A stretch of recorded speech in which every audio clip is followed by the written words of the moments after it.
Halo semuanya, jumpa lagi di channel cerita si Jago Ngora. Pada kesempatan kali ini, kita akan melanjutkan kembali alur cerita manhwa Sang Dewa Kultivasi Ganda episode ke-134.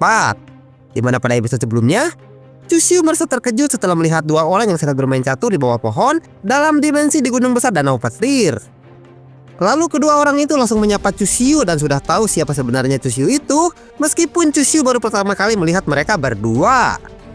Tentu saja Xiaoqi menjadi sangat ketakutan dan bertanya kepada Chusyu apakah dia mengenal mereka. Dan Chusyu menjawab kalau kemungkinan besar mereka adalah dua orang kultivator ranah kaisar semu yang disebutkan oleh Lei Yuan. Lalu si pria langsung mengeluarkan aura intimidasi dan berkata kepada Chusyu kalau mereka datang ke sana setelah melewati sungai waktu hanya untuk melenyapkan Chusyu. Si wanita pun langsung melompat ke arah Chusyu dan berkata kalau dia akan membalaskan dendam semua rakyatnya. Tapi Chusyu langsung menyanggah tuduhan tersebut karena Chusyu tidak ingat pernah melakukan hal itu, yang membuat si wanita langsung mencekik anak ayamnya. Tentu saja Chusyu menjadi lemah dan langsung kehilangan tenaganya karena anak ayam tersebut adalah sumber kekuatan dari Chusyu. Mereka pun terus berdebat dan malah membocorkan semua informasi mereka kepada Chusyu, sehingga Chusyu langsung tersenyum dengan wajah jahatnya. Lalu Chusyu bertanya kepada Xiaoqi menggunakan teknik telepati, apakah Chusyu pernah datang di masa lalu dan menyempurnakan embrio pedang bawaan, dan Xiaoqi pun menjawab kalau Chusyu sudah menyempurnakannya di masa lalu. Melihat Chusyu yang hanya diam saja, si wanita langsung memberikan Chusyu waktu untuk mengucapkan kata-kata terakhir sebelum dia mengirim Chusyu untuk menemui ajalnya. Bagaimanakah kelanjutan ceritanya? Tanpa banyak berbasa-basi lagi, kita langsung saja menuju ke pembahasannya. Cerita berlanjut. Xiaoqi berkata kepada Chusyu menggunakan teknik telepati. Dia bilang, Chusyu, kau harus ingat kalau harta bawaan adalah sesuatu yang sangat istimewa dan tidak akan terbelenggu oleh waktu. Jadi coba kau bayangkan saat kau sudah mendapatkan harta bawaan itu.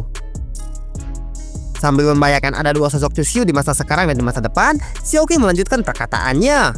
Dalam simpul waktu yang tidak terhitung jumlahnya, hanya ada satu harta karun bawaan yang menjadi milikmu, dan itu adalah kebenaran yang tidak bisa dipungkiri. Jika di masa depan kau memiliki suatu harta karun bawaan, mustahil bagimu untuk bisa menggunakannya saat ini. Xiaoqi pun membayangkan Chusyu bertemu dengan sosok dirinya di masa depan. Terlihat dia langsung menyatukan energi spiritual miliknya dan Xiaoqi pun kembali berkata, jika kau bertanya kenapa bisa diatur seperti ini, sepertinya telah terjadi masalah saat kau menerobos ke ranah kaisar semu. Oleh karena itu, kau harus bisa melewati masa sulit ini dan mendapatkan harta bawaan tersebut. Wajah Xiaoqi terlihat bahagia dan sangat optimis. Dia bilang, tetapi di masa depan kau menjadi sangat kuat dan tidak memerlukan harta bawaan, sehingga kau berhasil menyapu seluruh kultivator Raja Suci di alam semesta ini.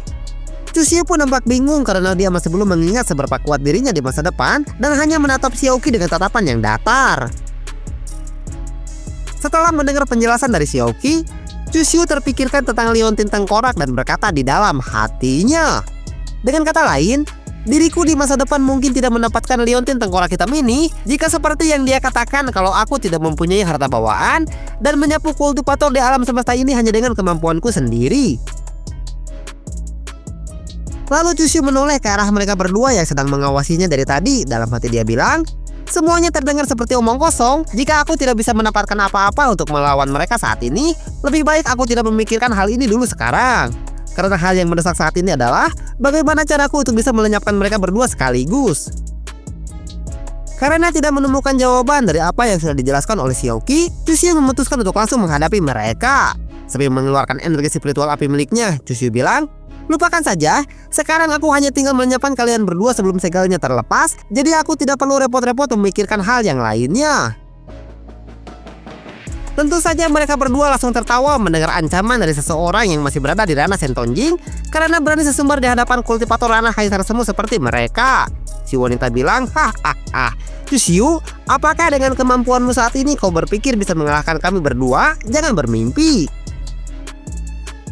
Tentu saja Chusyu tidak akan berkata seperti itu jika dia tidak bisa melakukannya. Dan dengan senyuman jahat di wajahnya, Chusyu langsung mengeluarkan berat energi sehingga suasana di sana berubah menjadi mencekam. Chusyu bilang, sepertinya kalian tidak benar-benar mengenalku dengan baik, karena aku Sang Old Demon Chu tidak akan mengatakan omong kosong jika aku tidak bisa melakukannya. Mereka berdua pun langsung panik setelah melihat Chusyu mengeluarkan bada energi sehingga terlihat keringat dingin yang mengucur deras dari wajah mereka berdua. Si wanita bilang, tunggu dulu, bukankah ini adalah kemampuannya yang sangat mengerikan itu? Si pria menjawab, bagaimana bisa dia sudah memiliki kemampuan seperti ini saat masih berada di ranah Sentonjing? Benar-benar tidak bisa dipercaya. Lalu muncul di sana sosok Chusiu yang telah mencapai ranah Kaisar Semu di masa depan dan menatap mereka berdua dengan hina dari singgasananya yang tercipta oleh kemampuan belt energi milik Chusiu. Tentu saja mereka berdua langsung merasa sangat ketakutan setelah melihat sosok Chusiu yang telah membumi hanguskan planet tempat mereka berada dan sambil mencoba melindungi si wanita. Si pria berkata, "Chusiu, kau telah menempuh jalan kesesatan. Apakah kau tidak takut kalau surga akan menghukummu?" Sosok Chusiu itu menjawabnya dengan penuh percaya diri. Dia bilang, "Hukum surga katamu? Itu hanyalah omong kosong belaka, karena suatu hari nanti aku sang Old Demon Chu akan melampaui hukum surga dan aku yang akan menghakimi mereka atas apa yang telah mereka perbuat terhadapku." Lalu Chusiu langsung mengarahkan tangannya ke arah mereka berdua sambil tersenyum dengan wajah jahatnya, karena Chusiu berniat untuk menggunakan kemampuan blood energi dengan teknik pembacaan jiwa untuk mengatasi perlawanan mereka sebelum mereka mendapatkan kekuatannya kembali jika segel di gunung besar Danau Petir sampai terlepas. Mereka berdua yang tadinya sangat sombong langsung berubah menjadi sangat ketakutan setelah Chusiu mengeluarkan sebuah teknik yang menentang hukum surgawi sambil tetap berusaha melindungi si wanita. Si pria bilang, "Apa yang akan kau lakukan? Berhentilah sekarang juga atau surgawi akan langsung menghukummu karena kau telah melanggar hukum langit dan bumi." Tapi Chusiu tidak peduli sama sekali dengan hal itu dan terlihat kalau dia malah mengeluarkan energi spiritual yang sangat mengerikan sambil tertawa dengan keras. Si wanita yang merasa sangat ketakutan itu berkata kepada si pria, "Baije, apa yang harus kita lakukan? Jika kita tidak segera melakukan tindakan, kita hanya akan dilahap oleh monster mengerikan ini." Si pria yang bernama Baije itu juga tahu apa yang akan terjadi jika mereka hanya tetap diam tanpa melakukan apa-apa. Dengan wajah pucatnya, dia bilang, "Demi ketertiban surga, demi tanah air kita, dan demi keselamatan semua ras yang ada di alam semesta ini, kita harus segera melenyapkannya. Landi, dengarkan aku baik-baik. Dengan kemampuan Chusiu saat ini, dia hanya bisa melahap kita satu persatu." Baije pun tersenyum melihat ke arah si wanita yang bernama Landi itu. Dia bilang, "Aku akan menjadi tumbal dari misi ini dan berusaha menunda selama mungkin saat dia berusaha untuk melahapku. Kau gunakanlah kesempatan itu sebaik mungkin untuk menghancurkan segel ini dan melenyapkannya." Landi pun terlihat sangat sedih dan meneteskan air matanya. Dia bilang, "Baije, apa kau yakin dengan keputusanmu itu? Apakah tidak ada cara lain lagi yang bisa kita lakukan?" Mereka berdua yang merupakan pasangan Dao dari alam semesta lain, sehingga Baije langsung memeluk Landi untuk menenangkannya yang sedang bersedih itu. Dia bilang, "Kita tidak memiliki waktu untuk memikirkan cara yang lainnya. Landi, kau harus mengesampingkan perasaanmu demi kepentingan semua orang. Kau harus bisa melenyapkan Old Demon Chu itu dan mencegah sejarah yang kelam itu terulang kembali." Landi pun hanya menangis tanpa bisa berkata apa-apa karena dia merasa sangat sedih setelah Baije memutuskan untuk mengorbankan dirinya sendiri.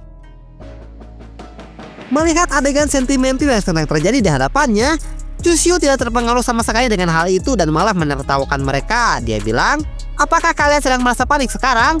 Ternyata dugaanku memang benar. Kalian terlihat sangat kuat dari luar, tapi sebenarnya kalian sangat lemah dari dalam. Dengan kemampuan yang kalian miliki saat ini, menciptakan dimensi seperti ini adalah batas maksimal kekuatan yang kalian miliki, kan?" Baije pun terlihat sangat marah setelah Chusiu malah menertawakannya. Dia bilang, "Chusiu, kau jangan sombong dulu. Karena dengan kemampuanmu saat ini, kau tidak bisa melahap kami berdua sekaligus. Dengan kemampuanmu saat ini, kau bahkan tidak layak untuk membawakan sepatuku. Seharusnya kau sadari tempatmu saat ini." Sementara Landi, dia juga terlihat sangat marah setelah Chusiu malah menertawakan Baije yang berniat untuk mengorbankan dirinya. Tapi Chusiu malah tersenyum dan tidak marah setelah dihina seperti itu oleh Baije. Dia bilang, "Hahaha, dasar tua bangka yang tidak tahu dengan siapa kau sedang berbicara saat ini. Seharusnya kau jangan mengatakan rencanamu itu di hadapan musuh, karena aku bisa mendengarnya dengan jelas dari sini." Lalu Chusiu langsung mengarahkan band energi miliknya untuk melahap Landi terlebih dahulu setelah dia mendengar kalau Baije akan mengorbankan dirinya demi bisa menyelamatkan Landi, dan membuat mereka berdua sangat terkejut karena mereka tidak terpikirkan sama sekali kalau Chusiu akan mengincar Landi terlebih dahulu. Baije bilang, "Oh tidak, Landi, cepatlah menghindar dari sana." Tapi semua itu sudah terlambat karena bata energi milik Chusiu langsung mengikat tubuh Landi sehingga dia tidak bisa bergerak sedikit pun. Dia bilang, "Baije, tolong lepaskan ikatan ini." Baije pun berusaha untuk melepaskan ikatan di tubuh Landi. Dia bilang, "Bertahanlah sebentar lagi, aku akan segera melepaskanmu." Sementara Landi, dia terdengar menjerit kesakitan dengan sangat keras karena belanda energi milik Chusyu melilit tubuhnya dengan sangat erat sehingga Landi kesulitan untuk bernapas. Tapi Chusyu malah tersenyum dengan wajah jahatnya melihat hal itu. Dia bilang, "Sungguh pasangan yang sangat serasi, tapi kau jangan khawatir karena dia akan segera merasa nyaman karena aku akan membuatnya benar-benar merasa sangat nyaman." Dan Chusyu pun langsung tertawa dengan sangat keras setelah mengatakan hal tersebut. Sementara itu, berbeda dengan apa yang dikatakan oleh Chusyu, Landi terlihat sangat kesakitan karena ikatan bata energi yang melilit di tubuhnya semakin kencang dari waktu ke waktu, sampai-sampai dia tidak bisa mengucapkan sepatah kata pun selain nerangan kesakitan yang keluar dari mulutnya. Baje yang tidak tahan melihat kondisi Landi yang terlihat sangat kesakitan seperti itu, dia menawarkan diri kepada Chusyu untuk menggantikan tempatnya. Dia bilang, "Chusyu, tolong lepaskan dia. Sebagai gantinya kau bisa melahap diriku ini, berikanlah sedikit belas kasihanmu itu kepada Landi yang merupakan seorang wanita." Tapi Chusyu tidak pernah memandang gender seseorang jika orang itu adalah musuhnya. Dia bilang, "Omong kosong, mau dia itu wanita atau setengah wanita aku tidak peduli sama sekali. Lagi pula kau tadi telah membuatku merasa sangat kesal, jadi aku tidak mau menuruti permintaanmu itu. Karena hanya orang bodoh saja yang mau bernegosiasi dengan musuhnya, dan orang itu bukanlah aku sang old demoncu ini." Chusyu melanjutkan perkataannya, "Sekarang kau sudah mengetahui kebenarannya kan? Karena mau 100.000 tahun yang lalu atau 100.000 tahun yang akan datang, kau tidak akan bisa melenyapkanku. Karena aku adalah orang yang tidak terkalahkan dan akan menjadi kultivator terkuat sejagat raya yang akan meletakkan semua makhluk hidup lainnya di bawah telapak kakiku." Karena Chusyu tidak bisa diajak untuk bernegosiasi, Baije mencoba hal yang dia bisa untuk menyelamatkan Landi dan berkata di dalam hatinya, "Percuma saja aku berbicara dengan monster yang tidak berperasaan sepertinya. Tak lama lagi segel ini akan segera terlepas. Aku harus memanfaatkan waktu secepat mungkin untuk bisa menyelamatkan Landi dari cengkeramannya." Melihat Baije yang memasang kuda-kuda untuk mencoba menghancurkan segelnya, Chusyu masih terlihat santai. Dia bilang, "Hari ini kau telah melihat hasilnya dengan mata kepalamu sendiri karena kau telah melakukan kejahatan dengan melintasi sungai waktu yang panjang hanya untuk melenyapkanku. Saat nanti aku mencapai ranah Raja Suci, aku akan pergi untuk mencari anggota sukumu berada dan aku akan melenyapkan mereka semua satu persatu menggunakan tanganku sendiri." Sementara itu, Landi terus menjerit kesakitan tanpa henti karena proses pembacaan jiwa sudah hampir memasuki tahap selanjutnya. Ini membuat Landi tidak bisa lagi menahan rasa sakit yang sedang dirasakan saat ini, dan Chusyu pun melanjutkan perkataannya, "Para cacing tanah akan aku belah menjadi dua, kuning telur akan aku kocok sampai merata, dan lubang semut akan aku siram dengan minyak panas. Kau tidak perlu khawatir, karena aku akan membumi hanguskan semua anggota sukumu itu." Tentu saja wajah Baije langsung menjadi sangat pucat setelah mendengar ancaman dari Chusyu dan berkata di dalam hatinya, "Dasar orang gila, aku jadi tidak bisa berkonsentrasi untuk melepaskan segel ini setelah mengetahui apa yang akan dilakukan untuk membalaskan dendam atas upaya kami yang berusaha untuk melenyapkannya." Melihat wajah Baije yang terlihat sangat panik seperti itu, Chusyu malah tersenyum dengan wajah jahatnya. Dalam hati dia bilang, "Kalian tidak cukup baik untuk bisa mempermainkanku, karena aku bisa menghancurkan mental kalian dalam sekejap tanpa harus berusaha dengan keras." Sementara itu di desa Dewa Petir, para petani yang sedang bekerja di ladang merasakan telah terjadi sesuatu di luar sana setelah Chusyu menggunakan bata energi miliknya untuk melahap Landi di dalam dimensi yang terletak di gunung besar Danau Petir. Mereka bilang, "Apa yang sedang terjadi di luar sana?" Temannya menambahkan, "Sepertinya sedang terjadi sesuatu yang cukup besar karena kita bisa merasakannya dari dalam sini." Begitu juga dengan Lei Yuan, tentu saja dia bisa merasakannya. Dia bilang, "Sepertinya Chusyu akan berhasil melakukannya." Lei Xin menambahkan, "Saudara Dao Chusyu, kami semua mendoakan keberhasilanmu untuk bisa mengalahkan mereka." Tidak hanya di desa Dewa Petir, bahkan di Istana Naga yang berjarak beberapa hari perjalanan bisa merasakannya dengan jelas. Longku yang sedang duduk di atas singgasananya pun berkata, "Sepertinya dia sudah mulai beraksi. Dasar anak muda yang masih penuh dengan semangat." Lalu Longkun memutuskan pergi ke gunung besar di Danau Petir untuk memeriksanya sendiri dengan menggunakan pola teleportasi dan berubah bentuk ke wujud aslinya. Dia bilang, "Aku tidak boleh hanya diam saja di sini. Aku harus memeriksanya sendiri karena tidak boleh sampai terjadi sesuatu kepada anak itu."